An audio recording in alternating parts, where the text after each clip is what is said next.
was young, 6th grade, flipping quarters, shooting free throws for dollars, buy all the 25-cent bags of hot Cheetos, fill the backpack up, go to school selling for 50 cents. Once we got to a certain age, it was like we were twins. While most teenagers were worried about homework and sleeping with huz, these two brothers were already running up millions just from the streets, and it would make seasoned entrepreneurs jealous. By the time Nipsey was 18, his brother had already cracked the code to making over $1 million through pure street-level hustle. But their story isn't just about money. It's about vision, resilience, and building an empire that would eventually transform an entire community. Stay with me because today we're diving deep into the untold story of how two kids from Crenshaw turned nothing into everything, faced devastating losses that would break most people, and built a legacy that continues to inspire millions worldwide. In negotiations that have been done, you gotta look at the spots that we done had and, you know, everything that led up to this one point right now with us having a legitimate licensed store. This is the real story behind the hustle. To understand how Nipsey and Black Sam built their empire, we need to go back to where it all started, South Central Los Angeles, specifically the Crenshaw district. This wasn't just any neighborhood. This was an area where survival meant everything. And opportunity was something you had to create for yourself. And when I tell you the chances of you making it out of them trenches are close to damn near zero. Born Ermias Joseph Asghedom on August 15, 1985, Nipsey grew up in a household where his parents had split, but his father remained actively involved in his life. His older brother Samuel, known to everyone as Black Sam, was born in 1982, making him 3 years older than Nipsey. Their mother, Angelique Smith, and father, Dawit Asghedom. You know? Sam, were you born in LA, raised in LA? What's the background for Brother Sam? Yeah, born here, LA. My pops is from Africa. Yes, sir. I think he came to New York when he was 17. Instilled in both boys a strong sense of pride in their Eritrean heritage and an understanding that hard work was the only way forward. The family being extremely rooted, what was it like growing up for you, though? Growing up was good. You know, moms and pops was together a couple years and then split. The Crenshaw district in the 1990s and early 2000s was a place where gang culture dominated the landscape. The Rolling 60 Crips had a strong presence in the area, and for many young men, joining a gang seemed like the only path to respect and protection. But the Asghedom brothers had something different in mind. They saw the streets not as a dead end, but as a classroom for entrepreneurship. Every day, instead of trying to build a brick wall, just lay a brick every day. Eventually, you look up, you're gonna have a brick wall. What made their story unique wasn't just their success, but how they approached the game. While others were focused on quick money and street credibility, Black Sam and Nipsey ain't give one f*** about that shit and were thinking long term. They understood that real power came from ownership, not just participation. I read somewhere that the highest human act is to inspire, and we all are in search of inspiration every day.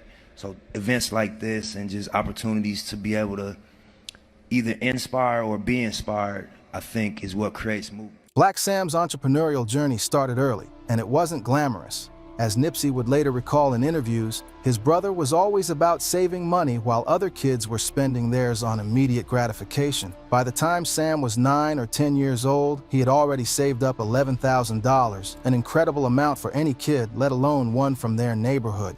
"My brother Black Sam, he's a monster," Nipsey once said. "I don't know nobody like him. He was always about saving money. He understood early on, while I was spending mine on CDs and the Source magazine. He had already saved up $11,000 when I was just 7. I remember Hussle, hearing that from Hussle. And, you know, I think just seeing what he was building and what he was doing, even when with JP and Hussle was talking about branding and putting certain things together. I thought that was incredible. But Sam's real breakthrough came when he spotted an opportunity that would change everything: bootleg DVDs. This was the early 2000s, when DVDs were the hottest commodity on the market, and everyone wanted the latest movies, preferably at a discount. Sam saw the gap in the market and decided to fill it. "I think at that point for me it was like the new dope game," Sam explained in interviews.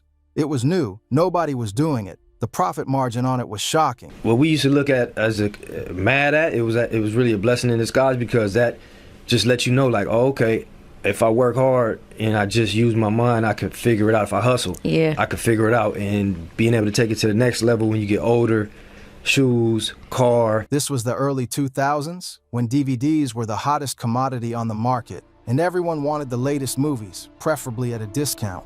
Sam saw the gap in the market and decided to fill it. I think at that point for me, it was like the new dope game, Sam explained in interviews. It was new. Nobody was... Yeah, I think just young, trying to, really from probably junior high, wanting things, Jordans. One shoes? Yeah.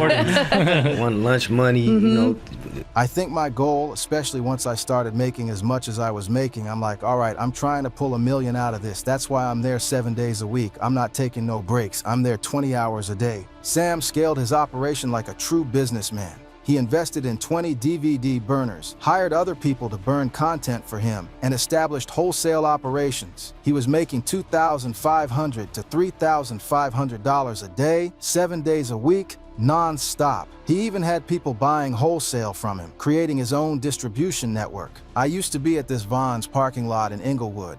I used to have a line looking like McDonald's line. And then trying to figure out something dope that we would like, or when we was kids, what excited us.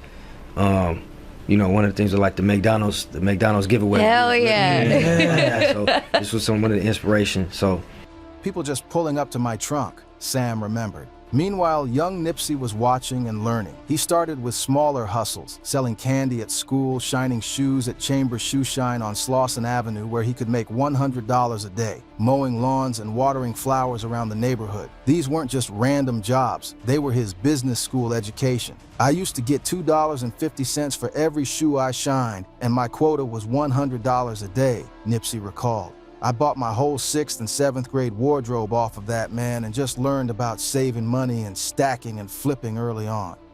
By the time Black Sam turned 18, his DVD operation had evolved into something extraordinary. He was generating wealth that most adults never see. According to Sam himself, his total earnings at the time quietly exceeded $1 million. For a teenager in his neighborhood, this was unprecedented. I don't take back nothing. Everything happened for a reason, right? But the scale of Sam's operation was mind-blowing. He had multiple burning stations running simultaneously, a network of distributors and customers lined up like he was running a legitimate retail business. But perhaps most importantly, he understood the value of reinvestment and saving. By the time he turned 18, Black Sam had made enough from selling DVDs to bury a staggering $250,000 in his mom's backyard, Nipsey later shared. Just imagine that, $250,000 hidden away, a fortune by any standard, with every dollar earned through pure, relentless hustle. But success in the streets always comes with risks, and Sam's first taste of real adversity was about to test his resilience. Law enforcement eventually caught wind of his operations and seized some of his hard-earned assets and property. It was a devastating blow, but Sam's response showed the mindset that would define both brothers throughout their lives. Instead of seeing it as an end, Sam took the setback in stride. He understood that real resilience isn't just bouncing back. Nothing but love and respect and humbleness. And that's what I want to leave, man. I love him. It's moving forward stronger than ever. He knew his journey was far from over. Then came the infamous buried cash incident that would become part of hip-hop folklore. Sam thought he had safeguarded his money by wrapping it in plastic, locking it in a safe, and burying it deep in the backyard. But when he dug it up a year later, the cash was covered in mold. I'm telling the story about how my brother, when I was probably like 15, he might have been 18, he buried $250,000 in my mom's backyard on 61st Street. Then we dug it up a year later and half of it was molded, Nipsey recounted. The family spent hours painstakingly cleaning and blow-drying the bills, only for many to rip apart. But in true Black Sam fashion, he salvaged what he could, converting some of the money into money orders. This incident taught both brothers valuable lessons about proper money management and the importance of legitimate financial institutions. While Sam was building his DVD empire, Nipsey was developing his own passion. Music. His journey into hip-hop started early, around age 7 or 8, when he fell in love with groups like Criss Cross. His initial goal was to get signed as a young artist, but when that didn't happen immediately, he temporarily gave up on rap. Shit, you know what I'm talking about? I made it to the point now where a motherfucker from Missoula, Montana could tell you more about the hood than a nigga from the hood. Feel me? Could tell you about some crippin' and blood more than a nigga that's in that lifestyle. The turning point came when Nipsey realized how expensive recording equipment was. Instead of being discouraged, this challenge sparked his entrepreneurial spirit. He and his friend Jermaine Jenkins, who lived across the street and was the only kid on the block with a computer, pooled their resources to buy a microphone and start recording. My homeboy Jermaine Jenkins used to live on 65th Street across the street from me. He had a computer in his house. Back then that was a big deal to have a computer. We found out how to record over instrumentals, and we used to just rap over old Snoop Dogg instrumentals. My first one was the Dog Father introduction. Nipsey's resourcefulness showed early. When their computer broke and they couldn't afford a new one, Nipsey didn't just accept defeat. His grandfather bought him computer books, which he studied intensively. Then he started bringing home computer parts in his backpack, piece by piece, until he had built his own computer from scratch. Nip built our first computer, Black Sam remembered. My grandfather really bought our first computer, but we ended up breaking it. When we wanted a computer again, Nip would come home from school with a backpack full of computer parts. I'm like, man, we can't keep these in this room. He's like, no, I'm gonna build a computer. I'm like, man, if you don't get out of here. He's like 12 years old. I came home one day and he had the computer working. One of my favorite movies was Fruitvale Station. That's when I got turned on. Right. And you know, keep doing your thing. Respect and love. This incident perfectly captured Nipsey's approach to obstacles. He didn't see them as roadblocks, but as puzzles to solve. Despite his musical interests, the pull of the streets was strong. At 14, Nipsey joined the Rolling 60 Crips, one of LA's most notorious gangs. This wasn't just about protection or belonging. It was also about access to the kind of money that could fund his musical dreams.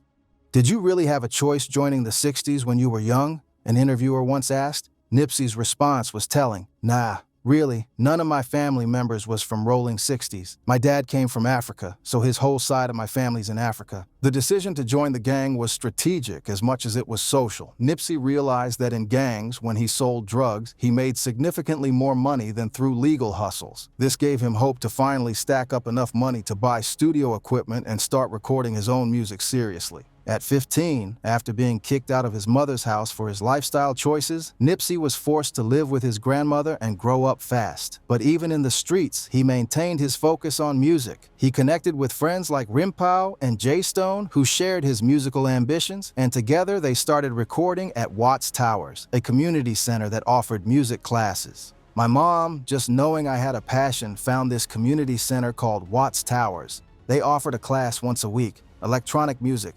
I used to catch the bus to the train and go to Watts Towers on Saturday and just learn. This program was crucial to Nipsey's development. It taught him how to use an MPC, 16-track recorders, and other essential studio equipment. All that rap stuff that we do today came from that area. Am I right? Am I lying? No, that's real talk. You know what I'm saying? It comes from struggle. People got to express their struggle.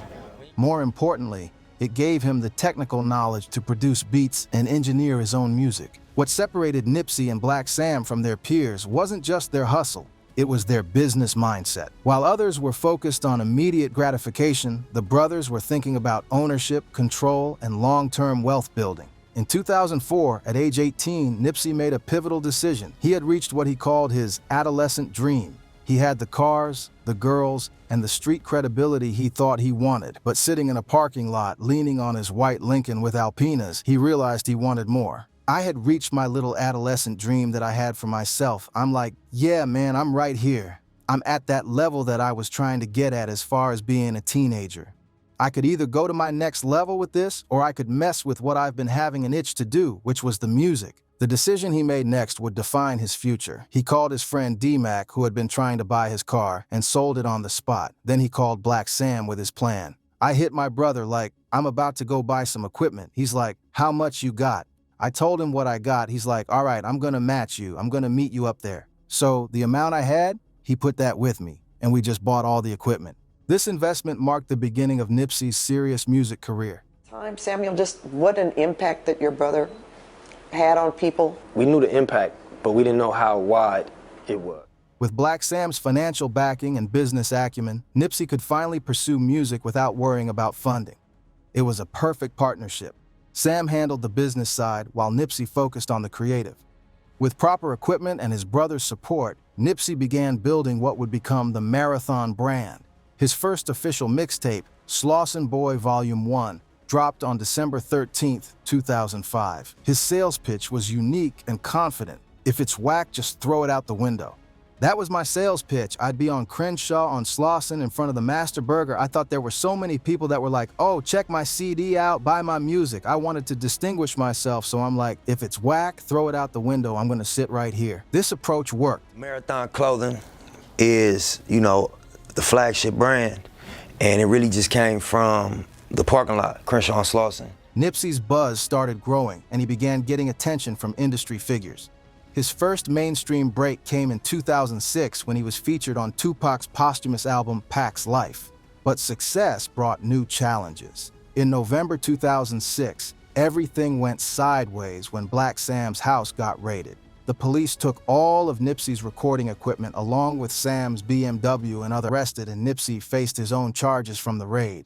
The police raided the studio and took all the equipment and put a gun case on me. There was a registered shotgun in the house, but I was on probation for a gun, so probation says you can't be around no guns at all. They booked me for the gun, took all my equipment, and I was really just in the house working. This setback could have ended Nipsey's career before it really started, but instead of giving up, he used the music he had already recorded to secure his first record deal.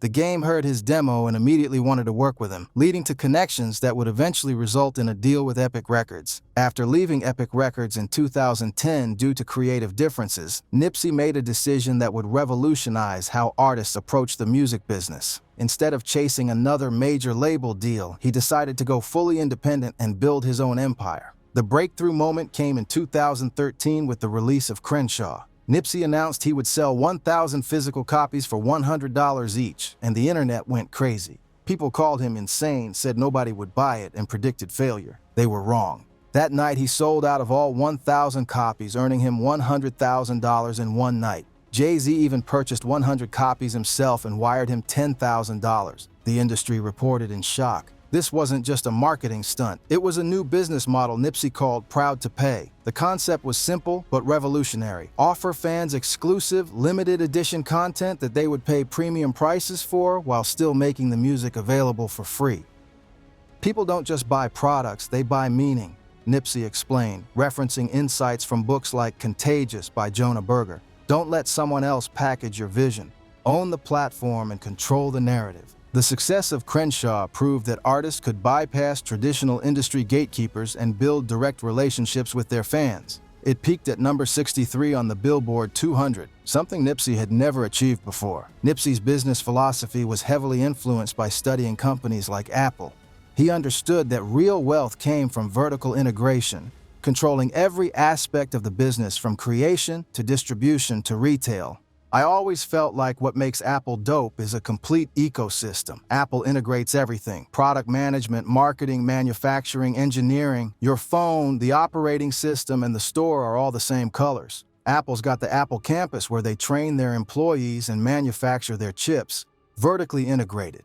This insight led to the creation of the Marathon Clothing Store in 2017, which Nipsey called the first smart store in the clothing industry. Every product had programmable tags that connected to an app, allowing customers to access exclusive content. Every product, every logo on the wall, there's a section where there's art on the wall. Every tag on each product is programmed with content. Once you make a purchase, you take the product home, there's an app you download, the Marathon Store app, and you can put the actual phone to the tag of the clothes, and the content will stream. But the Marathon Store was more than just retail.